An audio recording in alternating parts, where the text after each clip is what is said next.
Okay, so I'm going to give you a little overview of what happens on the molecular level for digestion. So this is just going to be a simple example of an enzymatic reaction. And this is going to be one that breaks down something. So in most instances, when we're talking about digestion, we'll be talking about breaking down. So here is a shape that's going to represent an enzyme. And one that I think is a popular enzyme that many of you guys may know about is called lactase. Oops. Lactase. And so anytime you see ACE on the end of most scientific words, it's going to be probably referring to an enzyme. And right here is this particular little puzzle piece that is going to fit exactly with only things that have this bottom area. And so actually this enzyme is floating around in your intestines, and it's just bouncing back and forth until it reaches something that looks very similar to it. And this would be the substrate. And so if we just talked about an enzyme called lactase, the substrate is going to be called, in this case, lactose. They do sound similar, and that is not an accident. This lactose is going to attach at the active site here on the enzyme lactase. And when that happens, it's just going to match up like a puzzle piece. So you have this here showing the attachment on the active site. And so what happens after that? Well, depending on what type of enzyme it is, it could be either a chemical reaction or a physical reaction that happens. And let's see.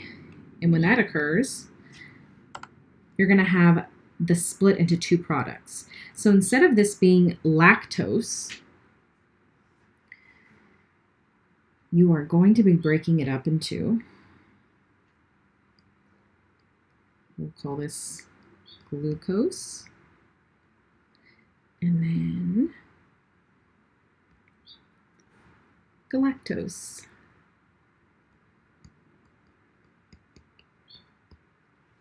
And so now you've taken a bigger a molecule that is much bigger called, lactose.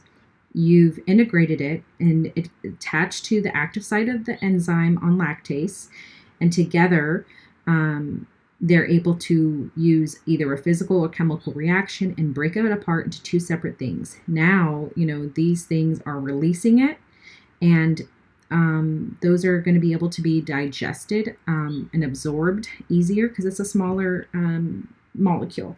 Now, this will go on to have more life, and it will do it over and over and over again until all of the lactose is gone. Now, yes, these can degrade over time. And yes, when you're older, a lot of people do become lactose intolerant because they can't make as many of these, or they don't regenerate fast enough.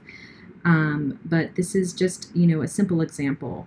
And so let's say people who, have lactose intolerance, they may not have the actual enzyme at all, or they may have an enzyme that doesn't work properly. So maybe it looks like this instead of how it's supposed to look. And maybe they make some good ones and maybe they make some bad ones. And so this is going to cause stomach upset because it's not going to be able to break it down into two different entities.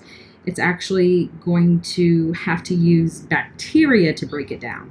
And when you have bacteria, yes, it can degrade it and break it down, but this is what's going to cause gas and bloating and uncomfortable feelings. So,